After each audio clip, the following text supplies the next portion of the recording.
Bueno, muy buenas tardes, bienvenidas a todas las personas que se encuentran conectadas el día de hoy. Muchas gracias por aceptar esta invitación que desde Aúna Ideas y su línea de proyección social tenemos mes a mes para toda la población y para toda la comunidad. Nuestro principal objetivo es promover la salud y prevenir la enfermedad. Hoy tenemos una sesión muy interesante con un invitado muy especial.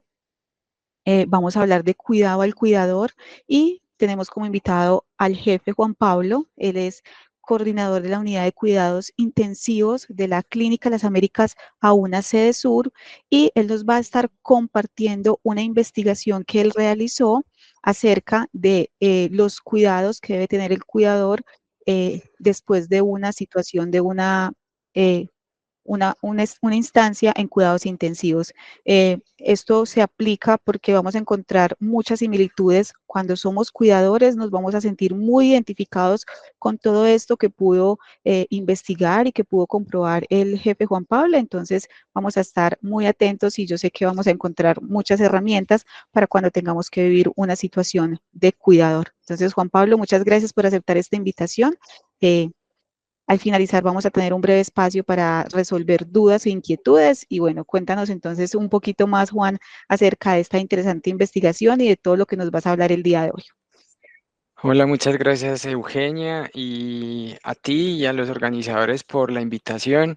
Esta, como mencionaba Eugenia, es una socialización producto de una labor investigativa que se realizó con familiares, es decir, personas como ustedes, eh, de pacientes que estuvieron en la unidad de cuidado intensivo. Miren que para mí, como bien lo mencionó Eugenia, yo mi labor profesional la desarrollo en una unidad crítica. Seguramente ustedes la han escuchado, algunos lamentablemente han tenido la posibilidad o la no fortuna de estar en la unidad de cuidado intensivo como pacientes o acompañantes de pacientes, pero ¿por qué les digo esto y por qué es importante? Porque digamos que mi chip es ese y mi formación y mi experiencia. Sin embargo, esa investigación aplica perfectamente para personas que tienen familiares que estuvieron en una institución de salud en cualquier servicio y que como tantas personas salen con necesidades de cuidado para su hogar. Entonces, ¿cómo decidimos llamar a esta charla un reto inesperado? Un reto inesperado porque es la combinación de palabras que cualquier persona vive cuando debe cuidar a alguien en su casa que antes no tenía que cuidar, por ejemplo, porque estaba bien de salud, porque antes no tenía una condición de enfermedad después de una cirugía o de un accidente o una descompensación, entonces se convierte en inesperado porque antes no lo teníamos que hacer. ¿Cuál es el objetivo de este espacio? Entender un poco cuál es el concepto de inesperado, decirles también que ustedes no están solos, que si tienen contacto con esta red de salud es porque en algún momento han consultado con los servicios de alguna de las sedes o instituciones asociadas al ecosistema AUNA, sensibilizarlos frente al proceso que pueden estar viviendo algunos de ustedes en sus hogares cuando deben cuidar a alguien que estuvo en una institución de salud, brindar algunas estrategias de afrontamiento y, por supuesto, responder algunas preguntas. Miren que esta pintura fue hecha por un artista que es de apellido Pollock, y ese artista es estadounidense y la pintó más o menos en 1952. Ustedes ahí que aprecian desorden, aprecian caos, no aprecian una forma bien definida, seguramente hasta es impactante porque no es cómoda de ver para algunos de nosotros. ¿Y qué es eso? ¿Por qué les traigo esta pintura? Porque así es cuando nosotros tenemos a un familiar en una institución de salud. Algunas veces se nos desorganiza por completo la vida, como está esta pintura, desordenada. Y no solo a nosotros, que somos familiares de esa persona, sino también al paciente. Se le desorganiza la vida y se detiene por un instante. Y es que ¿Por qué se detiene? Porque está enfrentando un suceso inesperado. Para nadie es un secreto que una institución de salud es un entorno desconocido, no es lo normal. Lo normal es que uno esté en su hogar, en su habitación, eso es lo normal. Pero ¿con qué nos podemos encontrar? Con que cuando pisamos una institución de salud y debemos quedarnos hospitalizados allí, ocurrió algo que podría ser desafortunado y eso generalmente es inesperado, no lo planeamos, ocurre, es repentino. Es repentino que un miembro de la familia tenga que vivir eso, pero no solo ese miembro de la familia que está enfermo, sino que también nosotros nos convertimos en una diada de paciente familiar, porque no solo se enferma el familiar, el paciente, perdón, también se enferma el familiar, quien es que acompaña, quien está al lado del cañón, quien está disponible para él. Y un montón de sentimientos se vienen a la cabeza, transitan por la cabeza, que son sentimientos desafortunados, algunos que sí son más positivos, como de esperanza, de positivismo, de que esa persona va a salir, de que se va a recuperar, pero otras veces hay sentimientos de tristeza, desasosiego, incertidumbre, de rabia, de incomprensión, de por qué me ocurrió esto a mí, entonces se vienen cuestionamientos. Entonces, estar en un entorno desconocido, que para mi caso y mi experiencia dice que es la UCI, pero lo podríamos enmarcar en una institución de salud, hace que nuestra cabeza comience a tener un reto de cuidado, porque nosotros como familiares de ese paciente empezamos a pensar, ¿cómo voy a cuidar yo a ese ser humano, a mi cercano, a mi familiar? ¿Cómo lo voy a cuidar en mi casa?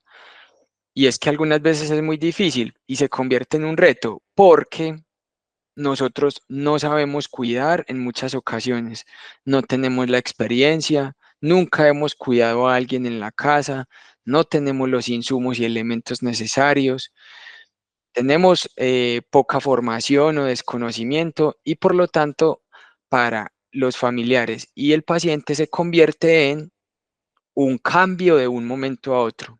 Estábamos en un sitio de forma inesperada, enfrentando una enfermedad, y hay entonces un giro de vida y un cambio de 360 grados por completo. Y acá van algunos datos que, digamos, para mí es importante transmitirlos, sin embargo, no le voy a dar mucha relevancia porque son como muy de cuidados intensivos. Y es que 8 de cada 10 pacientes que ingresan a una unidad de cuidado intensivo tiene secuelas físicas, es decir, le cuesta caminar, le cuesta hacer fuerza, le podría costar respirar, le podría costar barrer, trapear, hacer oficios, hasta incluso un año después de que egresan del hospital, desde que se van, hasta un año después, o incluso hay investigaciones que reportan 5 años después, tienen afectaciones físicas. 8 de cada 10 pacientes que ingresan a la UCI pueden tener episodios de desorientación, pero no solo ocurre con los que vienen a UCI, eso también podría ocurrir en salas de hospitalización general, en una hospitalización normal y corriente, e incluso eso perdurar en la casa, que no saben dónde están, que están perdidos, que no reconocen muy bien el espacio, que de pronto piensan que están en el pasado o se sienten que están más jóvenes o hasta algunas veces no reconocen a miembros de su familia. 5 de cada 10 cuidadores familiares de pacientes que estuvieron en la UCI tuvieron que cambiar la forma en cómo trabajan y tuvieron que renunciar, por ejemplo, a sus empleos. Pero miren que esto nos puede ocurrir a cualquiera de nosotros y no necesariamente si estuviéramos en la UCI. Muchas veces estamos casi que solos, con un poco acompañamiento de otros familiares. ¿Y quién va a cuidar a mi padre, a mi madre, a mi esposo, a mi hijo, a mi esposa, a mi tía, a mi hermana? No hay quien la cuide. Entonces, yo tengo que renunciar y salirme de mi trabajo y eso afecta económicamente la vivienda, nuestra vida, nuestra independencia, por ejemplo. 7 de cada 10 cuidadores familiares de pacientes que estuvieron en la UCI tienen secuelas físicas. Entonces, recuerden que ahorita les hablé que los pacientes pueden tener efectos en su físico, en sus músculos, en su capacidad de hacer cosas, pero no solo le ocurre a los pacientes, también le ocurre a los familiares. Tienen debilidad muscular, deterioro en la calidad del sueño porque dejan de dormir, presentan cansancio, presentan espasmos musculares, lo que conocemos como lumbagos, o nos puede dar mico, que es una contracción de los músculos del cuello y que perdura. 8 de cada 10 cuidadores familiares de pacientes que estuvieron en la UCI tienen secuelas psicológicas, es decir, sufren de estrés, de ansiedad, de depresión, de llantos continuos, de preocupación en las noches, no conciliación del sueño por pensar en mi familiar. Y bueno, ¿por qué les traigo esta pintura que es de Fernando Botero, que a propósito es colombiano, antioqueño? Es porque él se encargó de pintar figuras humanas voluptuosas, como gorditas. Y una de las obras que me parece súper bonita es él recreando una familia entera. Es más, le puso de nombre Una familia, así se llama. Y es porque finalmente, ¿quiénes son los que quedan como responsables de ese paciente en el hogar? Su familia, su círculo más cercano. Ninguna otra persona, dice la literatura, que generalmente ninguna otra persona que no sea de su círculo más cercano se va a encargar del cuidado de alguien enfermo. Muy pocas veces lo hacen amigos, muy pocas veces lo hacen familiares lejanos. Regularmente es el núcleo más próximo. Y por eso es que la familia se convierte en un gran sostén, y por eso esta obra que les traigo. Y es que esos familiares, cualquiera que sea que asuma el cuidado del que está enfermo, comienza a estar en función del otro. Yo voy a detenerme acá un poco y voy a darle contexto a las personas que han ido ingresando, que me notifica al oído que han ido entrando muchos. Eugenia me invitó a mí. Yo soy coordinador de cuidado intensivo e hice una investigación de las cosas que deben enfrentar los familiares cuando van a cuidar a una persona que sale de la unidad de cuidado intensivo. Pero les decía que esto no solo ocurre con los que estuvieron en la unidad de cuidado intensivo, que también puede ocurrir con cualquier persona que ingresa a una institución de salud que donde desafortunadamente sufre una enfermedad grave, que puede ser inesperada o puede ser una descompensación de una enfermedad que ya tenía, y que luego de que sale de la institución de salud hay que cuidarlo en la casa. Ese es el contexto y es lo que les estoy mostrando, a lo que se enfrenta un familiar. Entonces, esos familiares comienzan a estar en función del otro, comienzan a sentir que debe haber un acompañamiento permanente para estar ahí para mi familiar. Y algunos de nosotros pensamos que yo debo estar ahí porque es un deber, porque es mi mamá la que está ahí, y como mi mamá o mi papá me cuidaron cuando yo era pequeño, entonces yo necesito retribuirle, porque es mi esposo el que está ahí o mi esposa, y como es mi esposo y mi esposa o la persona con la que convivo, entonces es mi deber estar en las buenas y en las malas, en la salud y en la enfermedad. Entonces se comienza a generar un concepto de que nosotros cuidamos por un deber. Es un deber cuidar a los hijos, incluso hasta que estén viejos. Pero digamos que más allá de por qué lo hacemos, por qué decidimos cuidar a alguien, lo importante es que todos comenzamos a tener acciones de cuidado. Y esas acciones de cuidado,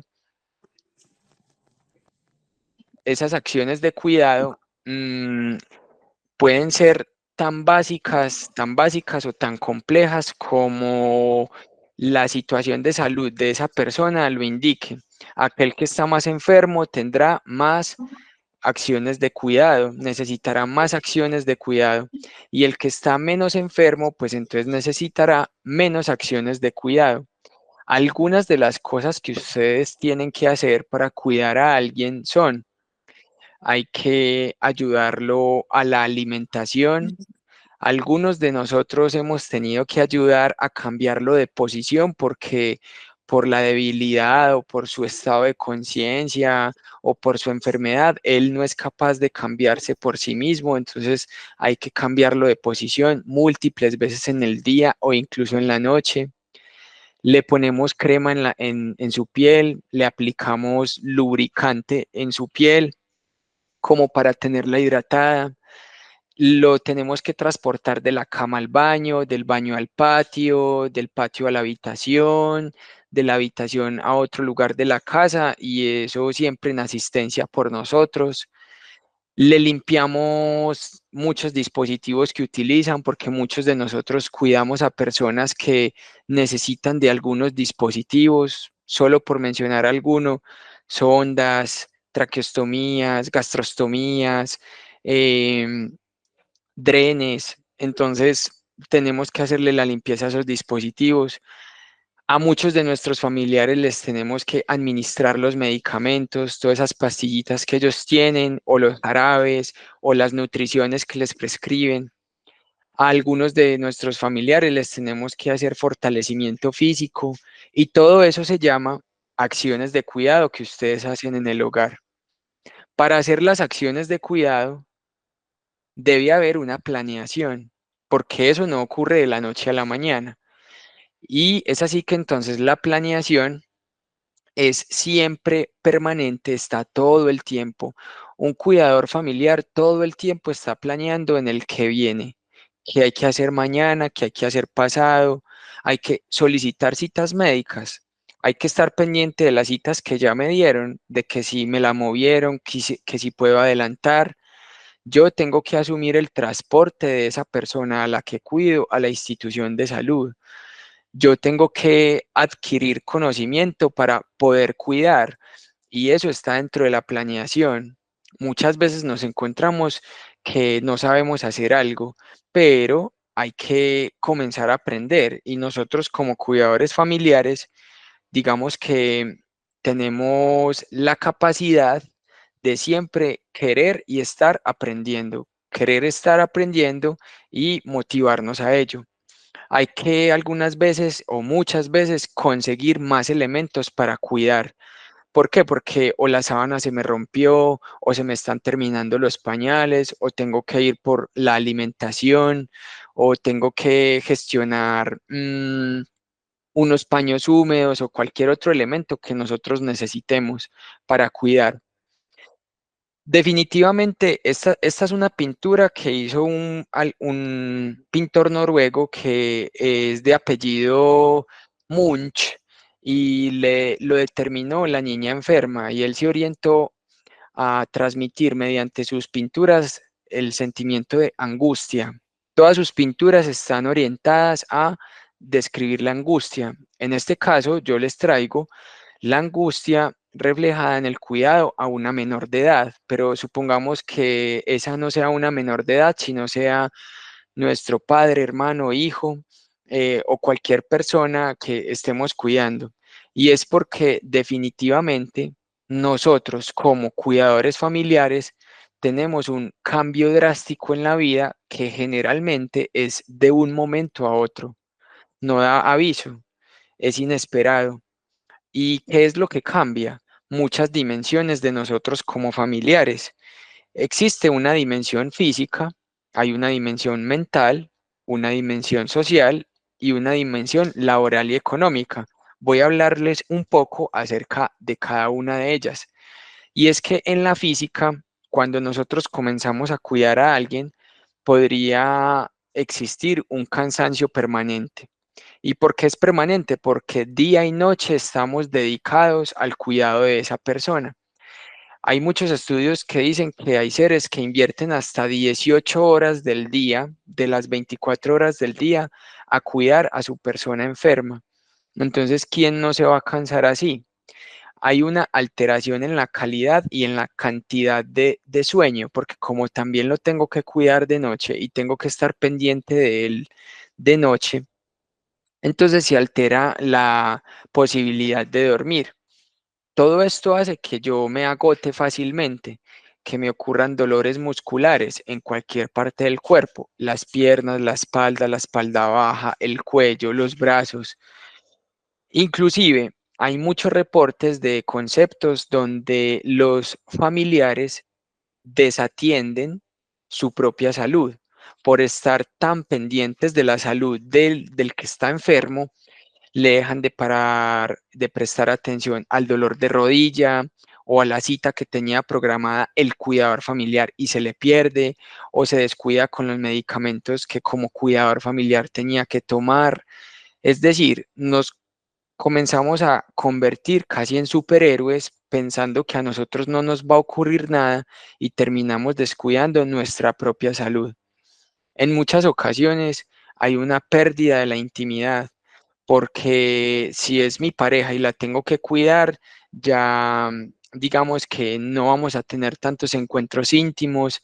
Si es mi hija la que tengo que cuidar, voy a tener que estar al servicio de ella en actividades que normalmente ella haría, o al contrario, yo como hijo estoy al cuidado de mi padre o mi madre y haciendo actividades de limpieza, por ejemplo, cuando va al baño o de baños del paciente, higienes del paciente, que antes no tenía que hacer. Entonces hay una pérdida de la intimidad.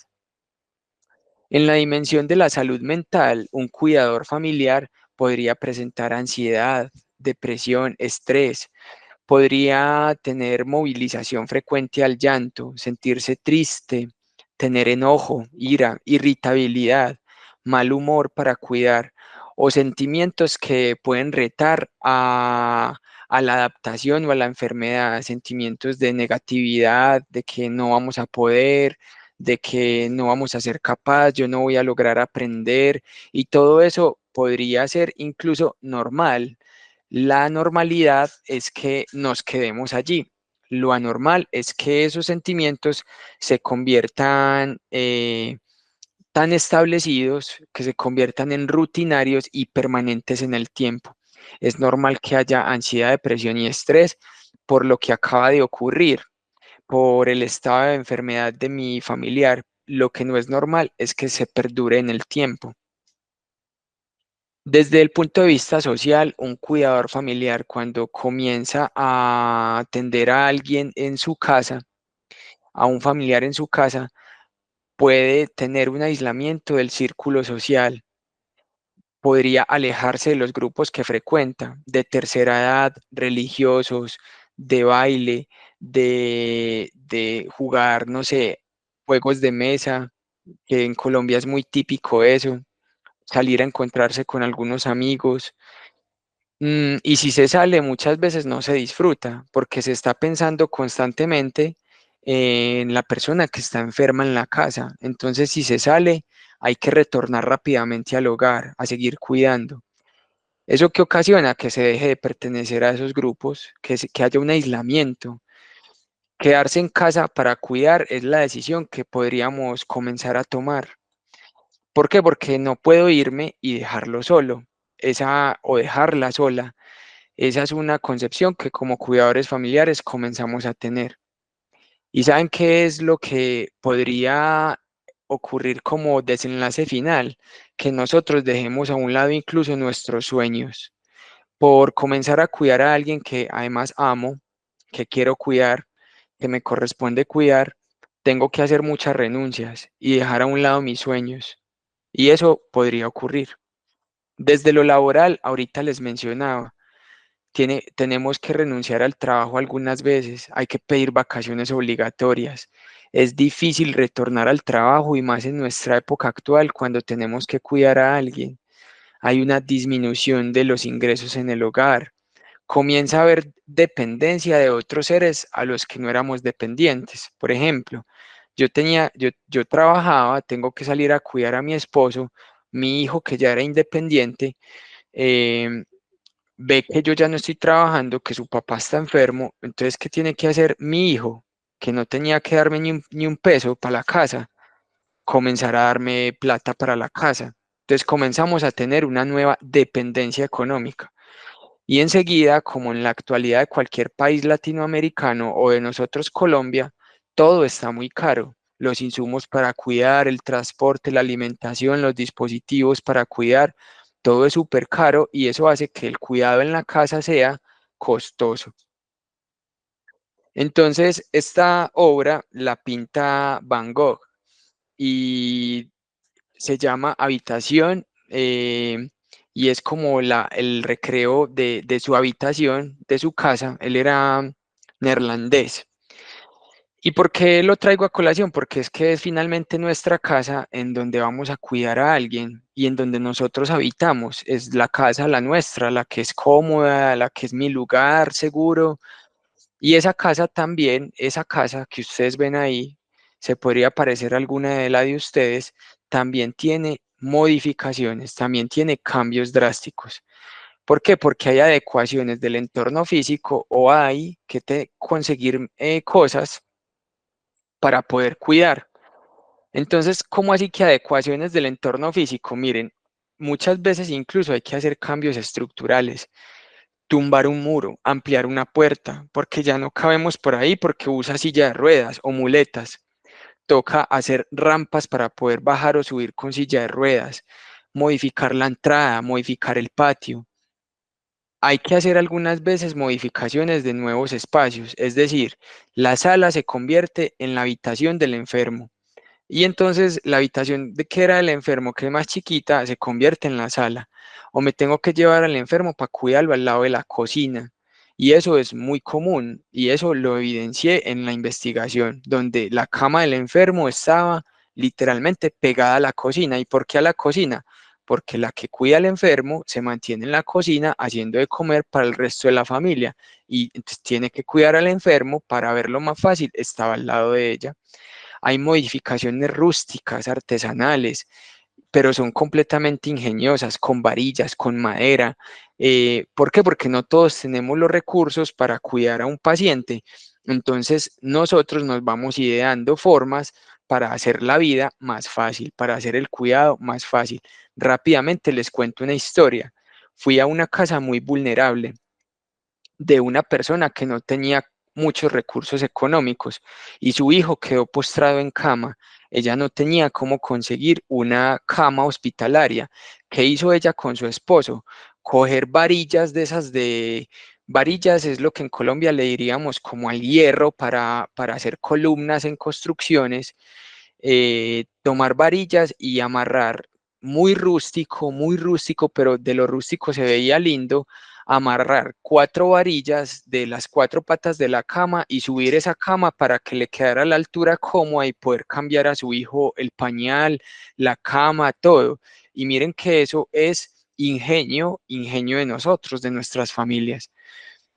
¿Qué tenemos que adquirir? Adquirir sillas de ruedas, adquirir muletas, adquirir sábanas, y eso mediante qué? Donaciones, rifas, colectas. Hay que hacer el esfuerzo y comprar, pero todo eso cambia el hogar.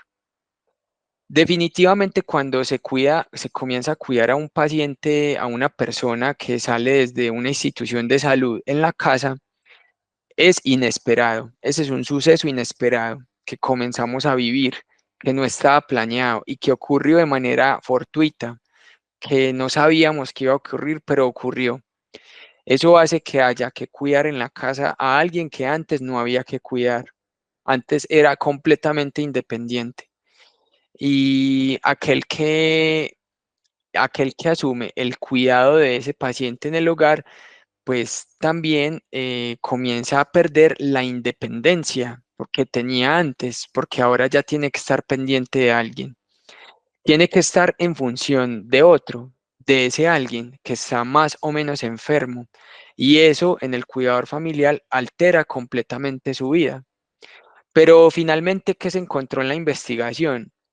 Que cuando nosotros cuidamos a alguien en la casa, siempre resulta fortalecida la relación. Algunas veces nos costará más o será más lenta, pero siempre hay un proceso de fortalecimiento, de más unión. hay mayor confianza entre el que está cuidando y el que se tiene que cuidar.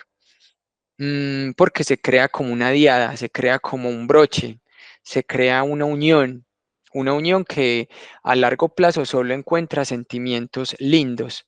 Y es que yo quiero decirles a ustedes, hombres y mujeres que cuidan de sus pacientes, que este proceso siempre está acompañado de sentimientos. Y al principio los sentimientos serán más negativos, más de por qué me ocurrió a mí, de ira, de desesperanza, de tristeza, de movilizar el llanto, de no entender muchas cosas. Pero al final de todos esos procesos, siempre los sentimientos se comienzan a modificar, comienzan a transformarse a sentimientos más positivos, de agradecimiento, de crecimiento, de resiliencia, de esperanza, de entender que no se está solo. Y bueno, digamos que la promesa de este espacio y de la charla era mostrar también algunas estrategias de afrontamiento. Estas estrategias de afrontamiento son salidas de la misma investigación y de las mismas cosas que muchos familiares me dijeron que hacían ellos, que cuando uno va a ver el sustento científico y todos los libros o artículos que se escriben, hay muchos autores que han descrito, ah, sí, eso existe. Lo que ese familiar estaba haciendo allá, sí, existe y podría servir. Entonces yo a ustedes quiero transmitirles algunos, no todos y no mucho, y pues la investigación es súper larga, pero la idea es que también haya preguntas y escucharlos. Y es que, damas y caballeros, es fundamental crear una red de apoyo. La red de apoyo no es otra cosa que un grupo de personas que me va a ayudar a mí a cuidar a ese familiar que está enfermo. La red de apoyo se podría dividir en tres. Uno podría dividirla en más, pero yo les quiero traer a ustedes tres. Y por ahí sí algo hablaría de un cuarto, y es una red de apoyo familiar, una red de apoyo social, una red de apoyo institucional, y el cuarto no me voy a olvidar, es una red de apoyo espiritual. Entonces, la red de apoyo familiar, ¿por qué es importante? Porque permite que el cuidado de esa persona sea compartido, que yo como cuidador familiar pueda rotarme, pueda intercambiar, que alguien me ayude, me apoye en las noches o en el día, así sea en el día si es que no pueden en la noche y yo poder dormir en el día. Pero es fundamental que el cuidado no lo asuma una persona. Desde el principio hay que llegar a acuerdos, y hacer entender que no es fácil cuidar, no es fácil cuidar a alguien y más cuando lo asume un solo ser de la familia. Entre más confianza se tenga, pues será más fácil decir, pero la confianza se va adquiriendo con el tiempo y entre nosotros más repitamos y más mostremos la necesidad, pues mayor confianza podrá construirse. La red de apoyo familiar o incluso, bueno, esa es la familiar, pero para seguir hablando de esto, quiero hablar de la social. Y la social tiene que ver con todos los cercanos a la familia, los cercanos a mí, los cercanos a la persona que está enferma. ¿Y por qué? Porque indudablemente tenemos amigos que están presentes o que están en otro lugar de Colombia o del país de donde estemos, que están en otro país. Y bueno, es muy importante construir también un apoyo social. Primero, porque me van a ayudar con esto. Y segundo, se los voy a decir por acá más abajo, pero es porque yo necesito que mi apoyo social me distraiga a mí. Yo necesito salir también de las cuatro paredes de mi hogar, que yo tenga procesos de ocio, que me distraigan, que me ayuden, que me hablen de otras cosas, que yo piense en otra cosa diferente a cuidar a ese ser que cuido con amor, pero que lo llevo cuidando mucho tiempo. Entonces, nosotros podemos recibir de la red de apoyo familiar o de la red de apoyo social apoyo material. La invitación es a recibirlo. No nos creamos superhéroes de que no necesitamos las cosas. Si dicen cuenta conmigo, bueno, entonces ven, sí, necesito ayuda.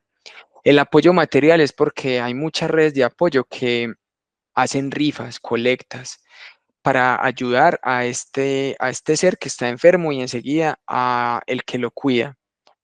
Porque existe un apoyo emocional, no todo es material, también el ánimo ayuda, también que me sirvan de hombros si estoy triste, que me abracen, que me manifiesten cariño, que me reconozcan la labor que yo hago. Eso es apoyo emocional y no solo lo hacen las familias, lo hacen también los amigos.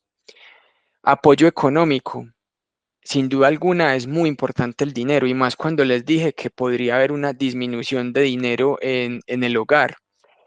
Las redes de apoyo afianzan las relaciones, hace que yo no me sienta solo, que yo no me sienta sola para cuidar a alguien. Mm, permite que yo tenga relevo en actividades de cuidado, que me ayuden, que yo no me canse siempre, que yo no lo tenga que hacer siempre. Y las redes de apoyo hacen que yo pueda aprender desde la experiencia de otros. ¿De dónde podemos aprender mucho? De la red de apoyo institucional. La red de apoyo institucional es todo el cuidado de salud en casa, las citas que yo tengo en, en las aseguradoras o en las instituciones de salud, todas las formaciones que me dan. Por ejemplo, esta es una formación. Este es un apoyo institucional que ustedes tienen, este espacio que actualmente vivimos. Entonces, ¿qué hay que hacer? Apropiarse de eso, aprovecharlo al máximo, hacer preguntas, tomar nota, grabarse lo que me dicen los profesionales, porque es importante el apoyo institucional. Y se acuerdan que les dije que iba a hablar de una cuarta, que acá yo no puse, y es una red de apoyo espiritual. Les voy a decir es algo. En la investigación surgió que nosotros como individuos, como cuidadores familiares, tenemos que apoyarnos mucho de la espiritualidad.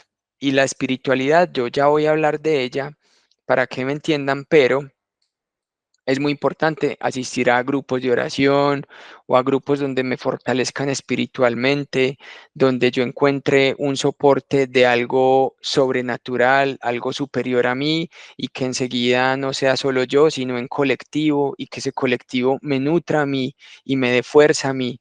Entonces la red de apoyo espiritual, sin duda alguna, también sirve.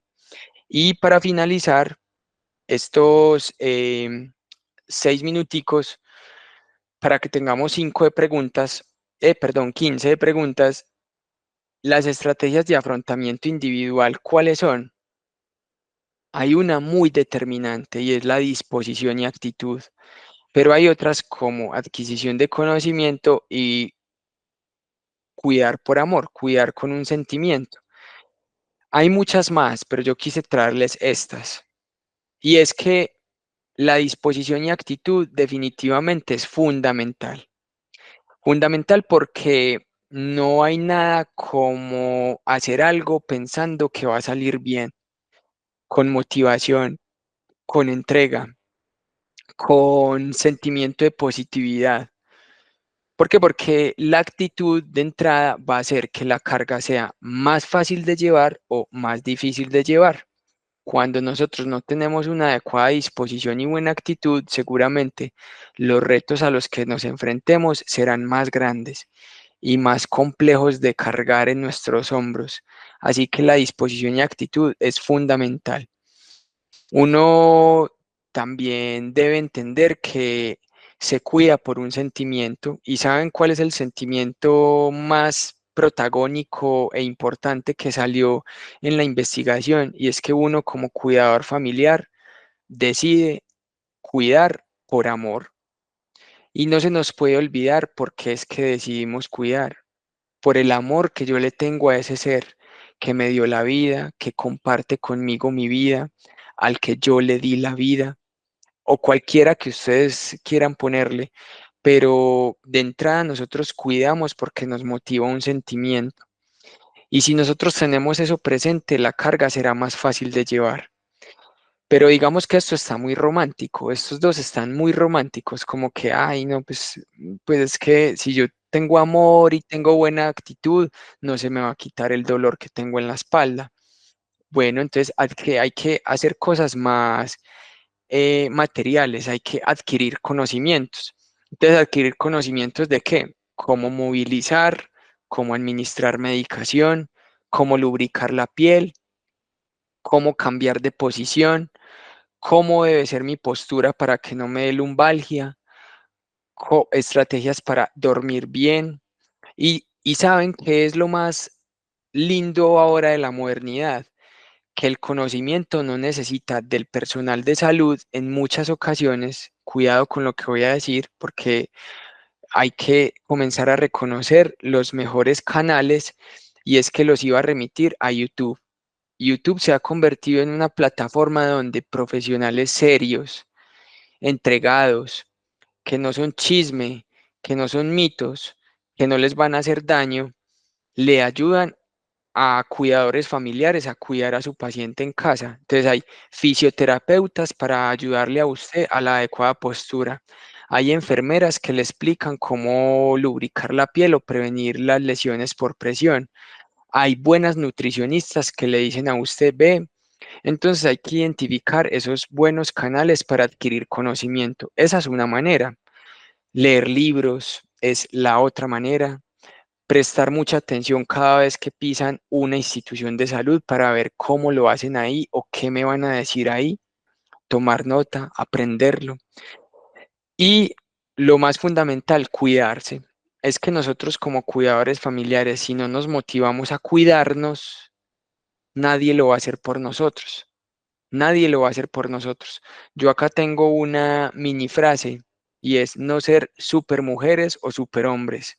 Eso salió en la investigación, que había una superwoman, superman, que no le importaba su ser, no le importaba enfermarse, es que yo necesito estar es para él, yo no me importa, yo no soy el que importo, me puedo descuidar, yo estoy mejor, mejor, y eso se convierte en una bola de nieve muy grande y muy difícil de llevar, entonces hay que, sin duda alguna, cuidarse. Utilizar diferentes recursos para aprender, ya les he mencionado algunos. Utilizar cualquier momento para descansar, la noche, el día, no trasnochar por cosas que digamos, no sería tan importante trasnochar. Por ejemplo, yo he dedicado a mi paciente que está enfermo, a mi familiar que está enfermo y podría descansar, pero decido quedarme en el celular viendo o TikToks o videos o Facebook o lo que ustedes quieran. Podría descansar, hacer pausas para respirar, hacer técnicas. Hay muchas técnicas, pues yo les quiero enseñar una. De pronto, cuando uno no está habituado, voy a disminuir el tiempo. La técnica es 4, 5, 6. Voy a disminuirla a 3, 4, 5. Y es tomar aire profundo en 3 segundos, contando 1, 2, 3. Sostenerlo en nuestros pulmones durante 4 segundos, contándolos. Y luego botarlo en 5 segundos. Y eso nos da tranquilidad para momentos donde estemos desequilibrados emocionalmente, donde estemos tristes, donde estemos irascibles o con rabia por algo que está ocurriendo justamente en el hogar o el cuidado de la persona. Cuando ustedes controlen la respiración con ese 3, 4, 5, aumentenla, porque la literatura sí es cierto que dice es 4, 5, 6, pero cuando uno empieza es muy difícil sostener 5 segundos y es muy difícil votar en 6 segundos. Entonces, por eso mi recomendación es empiecen en 3, sostener 4, votar en 5. Y cuando lo dominen, tomen aire en 4, sostengan 5 y voten en 6. Aliméntense bien. Muchas veces no necesitamos de mucho dinero para alimentarnos bien. Por ejemplo, usar proteína y también los carbohidratos en porciones razonables, que sea equilibrado. Y ustedes dirán, está muy cara la proteína, pero miren, yo soy consumidor, por ejemplo, de garbanzos y una libra de garbanzos a mí me vale 2.000 pesos. Y una libra de garbanzos cuando yo la cocino se me multiplica como en muchas porciones. Se multiplica mucho el garbanzo y asimismo Otros, lo que pasa es que están más costosos, por ejemplo, los frijoles, bueno, pero sepan que hay diferentes formas de obtener proteína. Es muy importante para nosotros la proteína, sea animal o vegetal. Realizar actividades diferentes, diferentes a cuidar, es decir, tener ocio, dejarse sacar por sus amigos, ir a otras actividades que hacíamos de tercera edad, salir de paseo, a caminar por nuestra cuadra, ir a un parque, respirar. Y ahí me pego de tener una conexión espiritual. Miren, yo soy católico, pero yo podría entender que no todos somos católicos. La espiritualidad no es el catolicismo. La espiritualidad es usted con lo que usted crea. Si usted cree en la naturaleza, la naturaleza. Si usted cree en el universo, el universo. Si usted cree en Jehová. Si cree en Dios, Dios. Y así sucesivamente. Pero es muy importante tener una conexión espiritual, porque les cuento que en la investigación, todas las personas que sentían que se adaptaban bien, se soportaban en algo espiritual, depositaban todas sus fuerzas en algo espiritual, encontraban fe por algo espiritual. Póngale usted Dios, póngale Virgen, póngale Jehová, póngale lo que usted quiera ponerle, el árbol, la naturaleza, la roca, pero tener una conexión espiritual es muy importante y enseguida si se hace de manera colectiva, como les dije, las redes de apoyo es súper importante. Entonces yo quiero finalizar con que por estos elementos compartidos y por muchas más cosas que ustedes conocen e incluso viven, cuidar a una persona que estuvo en una UCI o en un hospital, cuando retorna a su hogar se convierte en un reto inesperado. Y bueno, esta conferencia y seguro el trabajo que hace Eugenia y muchos de nosotros está dedicada a ustedes, familiares, y a los pacientes, a quienes siempre podremos ofrecerles algo más para generar una experiencia significativa. Les agradezco mucho por escucharme. Juan Pablo, muchísimas gracias a ti por toda esa información tan valiosa que nos acabas de compartir. Entonces, como lo dijo Juan Pablo, ya nos quedan unos minutos para que ustedes puedan hacer algún comentario, aclarar alguna duda y preguntarle a Juan Pablo acerca de estas inquietudes que se puedan presentar. Entonces, podemos encender el micrófono, pueden levantar su mano.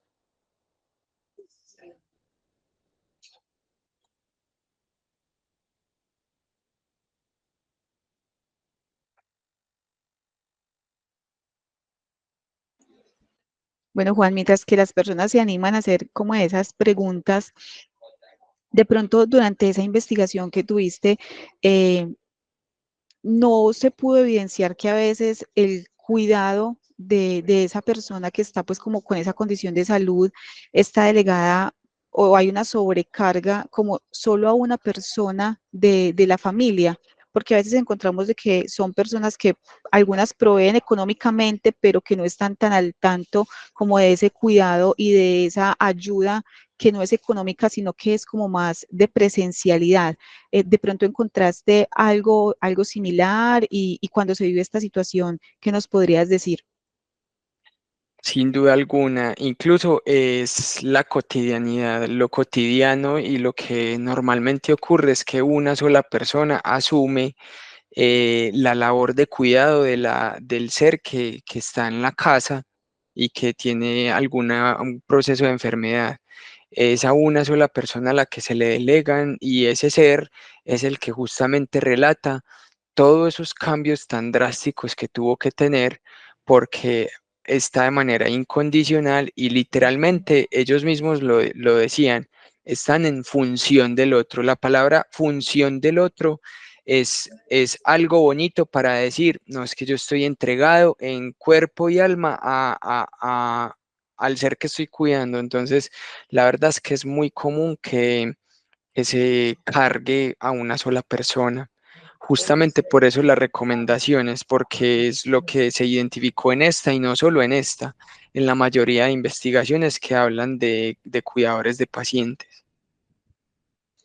Gracias, Juan. ¿Tenemos en el público alguna pregunta?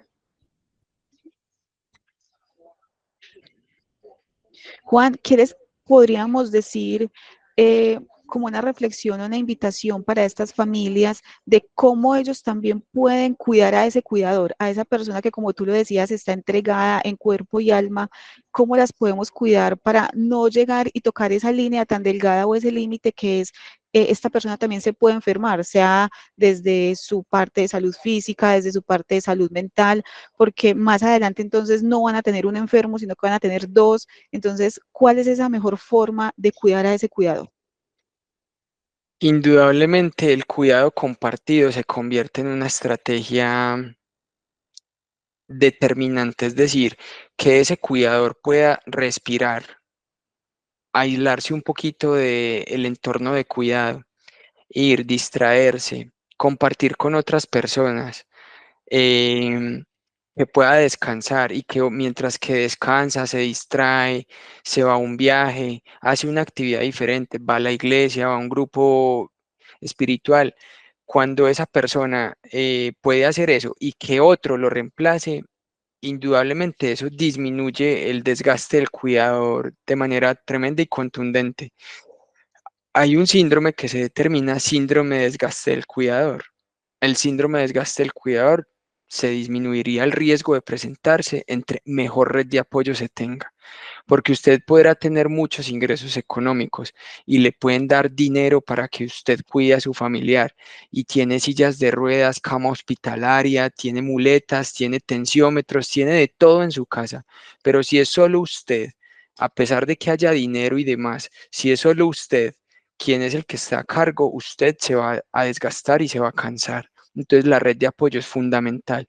¿Y cómo se logra obtener? Digamos que hay contextos familiares muy difíciles, pero desde el inicio, ser honestos, motivar a la comprensión, a la reflexión de que no solo yo puedo, no solo yo puedo, yo también tengo que descansar y bueno, apropiar a los demás integrantes de la familia. Entonces, para decir concretamente, la red de apoyo es indispensable.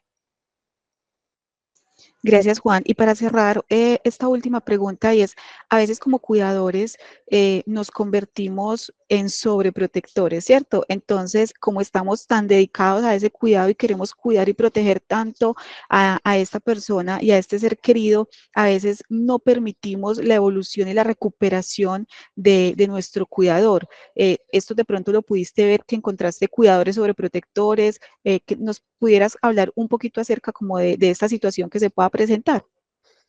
Sí, incluso en mi contexto rutinario y diario en la UCI, encuentro que hay cuidadores que están tan apegados al ser que está enfermo que no permiten que otra persona se los toque, aunque tengan a otra persona. Es decir, la familia se les ofrece, ven, yo me quedo esta noche, ven, yo lo cuido para que vos te despejes, para que salgas y así. Y es el cuidador quien dice que no, lo que pasa es que nadie lo va a cuidar como yo lo cuido. O ustedes no saben qué es lo que le gusta a él. Y eso podría ser incluso verdad. Eso podría ser incluso verdad. Pero entonces, ¿la labor cuál es? Enséñale, enséñale a otro integrante de la familia para que comience a conocer cómo es la manera en que al paciente le gusta ser cuidado o cómo es la manera en que a ti te gusta que se cuide a tu familiar enfermo. Entonces, sin duda alguna, hay que ceder. Como familiares tenemos que ceder porque hay que descansar. Y con seguridad otras personas también tendrán la capacidad de cuidar a ese familiar. Seguro no tan bien, o sí tan bien, o incluso mucho mejor, pero si nosotros no intentamos y probamos, no nos vamos a dar nunca cuenta. Gracias, Juan. En el chat ya tenemos varios comentarios. Nos dicen si de pronto conocemos de redes de apoyo para cuidadores. Gracias por la charla, muy interesante.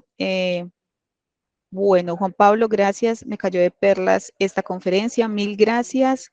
Y tengo una pregunta. Cuando una persona ha estado muchos años al cuidado de una persona, 12 años nos refieren, y la persona muere, ¿qué debe hacer esta persona para llenar ese vacío que le queda?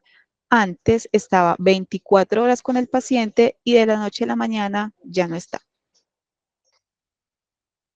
Bueno, la ayuda profesional es fundamental. Comenzar un proceso terapéutico. No todas las personas que llevamos un proceso terapéutico en la sociedad actual y moderna, ya se ha cambiado mucho la concepción.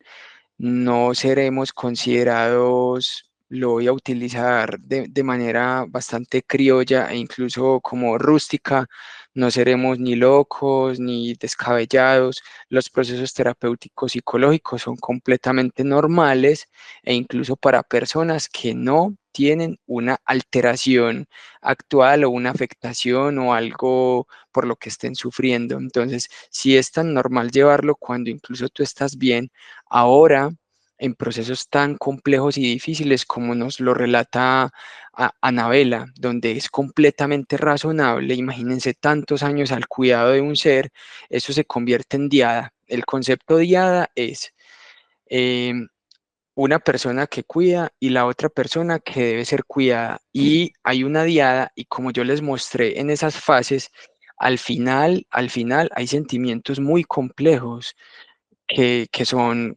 trascendentales completamente, que incluso superan al amor, se vuelven más complejos y más entramados que el amor. Entonces es completamente razonable lo que Anabela expresa, pero salir solo es muy difícil.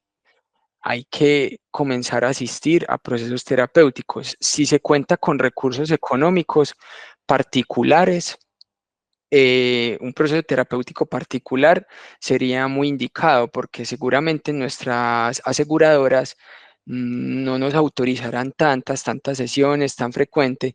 Si no hay tantos recursos económicos, hay muchos lugares donde se llevan procesos terapéuticos igual de profesionales. Por ejemplo, en nuestro contexto local en Medellín, yo conozco de lugares a los que he dirigido personas como universidades donde los estudiantes de último semestre de psicología y están acompañados por un docente completamente profesional y lleno de experiencia, esos dos, el docente más el estudiante, acompañan el proceso terapéutico y esas universidades no cobran un peso, solo que nosotros no accedemos a ello o no conocemos de ello. Pero entonces el proceso terapéutico, sin duda alguna, para mí es lo más cuerdo de que puedo recomendar, porque podría decirte otras cosas que se encuentran en muchas investigaciones y artículos, pero capaz que no sirven para tu proceso individual, Anabela. Y ese profesional que te vea a ti y te lleve tu proceso terapéutico, discernirá mejor qué es lo mejor para ti, más que yo darte unas recomendaciones generales acá. Muchas gracias, Juan Pablo. Bueno, de pronto en el público tenemos alguna otra duda, algún comentario que queramos hacer antes de cerrar. Bueno, Juan Pablo, no tenemos más preguntas en el público. Primero que todo, agradecerle a todas las personas que aceptaron esta invitación que desde Una Ideas y su línea de proyección social tenemos para ustedes. Recuerden que cada mes tenemos un espacio donde nuestro principal objetivo es promover la salud y prevenir la enfermedad. Muchas gracias a Juan Pablo por compartirnos su experiencia y todo su conocimiento. Con tanto profesionalismo y con tanta dedicación. De verdad que fue una conferencia muy bonita porque fue muy sensible porque esto es un tema que nadie está libre de él. O sea, en cualquier momento, como tú lo decías, eso es un reto inesperado y en cualquier momento podemos llegar a ser cuidados o a ser cuidadores y ya vamos a tener como un acercamiento y algunas pautas y herramientas para hacerlo de la mejor forma. Entonces, muchísimas gracias, Juan Pablo. Muchas gracias a ustedes por la invitación, por estar presente hasta el final, por conectarse y para no dejar en el aire a Anabela, por ejemplo, en nuestro contexto local, que es Medellín, Antioquia, Colombia. Universidades como la Universidad de Antioquia, la Universidad San Buenaventura o la Universidad Luis Amigo, que tienen el pregrado de psicología, acompañarían procesos terapéuticos completamente gratuitos y es solo tener disponibilidad de tiempo y movilización en tu contexto local, que no sé en qué lugar estás, seguramente las instituciones educativas prestarán este servicio de consultoría gratis a ti y a todos los que lo necesiten. Muchas gracias. Listo. Muchísimas gracias para todos. Que tengan una feliz tarde. Hasta una próxima oportunidad. Hasta Hasta luego. luego.